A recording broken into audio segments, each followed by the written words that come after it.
Hi, welcome to Bruce on Business.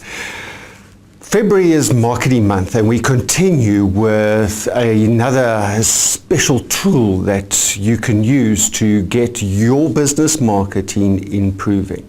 I want to talk to you a little bit about the sales cycle. Now, a lot has been written about the different attributes and the different contributions and issues around the sales cycle. Ultimately, it's a simple step-by-step process. You cannot go out and have a new product and expect to sell to the customers right off. It doesn't happen that way. It doesn't work that way. What you've got to do is you've got to go back to step number one in the sales cycle. So what is it? Well, simple. Step one, inform. You've got to inform your customers. You've got to tell them what is happening. You've got to inform them, firstly, inform them that they have a problem. Inform them that there's a new product coming out. Inform them a little bit about that. If you watch adverts or if you read adverts, you can quite clearly see the adverts that fall into this initial inform category. Inform creates a need. It creates inquiry. I want to know more. Tell me more. Listen, when is this coming out? When are we hitting the market with this? And that leads us to step number two. Step number two is the educate phase. Now, especially if you're in the innovation sector, people out there need to be educated before you can call them potential clients. Because they might have been informed and they might be a little curious, but unless you educate them in the facts about your product, how does it work? Where does it work? Okay, how does it address the problem? Where are you going with this? The educate thing depends on the complexity of your product or your service offering, depends on the level of education that you might be. We've seen intense education where there's even close-ups of screens and buttons on where to push.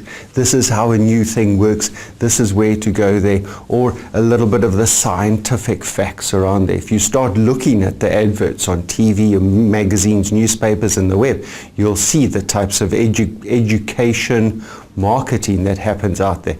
And what happens afterwards? Well, now you want the product because now you know about it, you know how it works. Well, now you've got a need, and that leads us on to the next step, the selling. Now we can sell. Now we can go out there and we can have initial launches and we can have follow-up campaigns and we can have sell campaigns. But don't jump into selling unless you've done inform, educate, then sell. And of course, after you've sold, there's two more simple steps that you've got to do. It's upselling, always add on, but wait, there's more. Okay, we love that.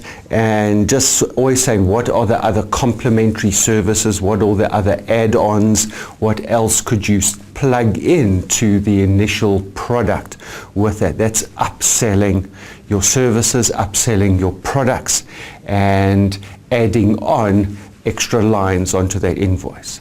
And then of course the last step in the sales cycle is what we call reselling.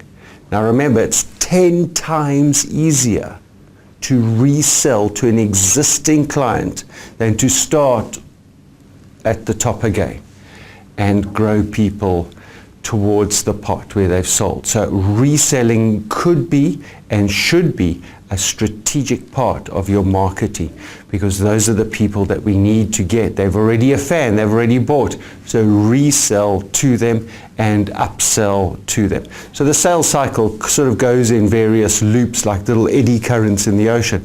And it's a matter of having a strategy for all of those and implementing that strategy into that, knowing how to migrate customers through your sales cycle. Hey, next video we're going to teach you about the sales funnel, an exciting tool to use to progress clients down through initial contact to that ka-ching moment. My name is Bruce Wade and this is Bruce on Business, helping take your brand to the market that you want.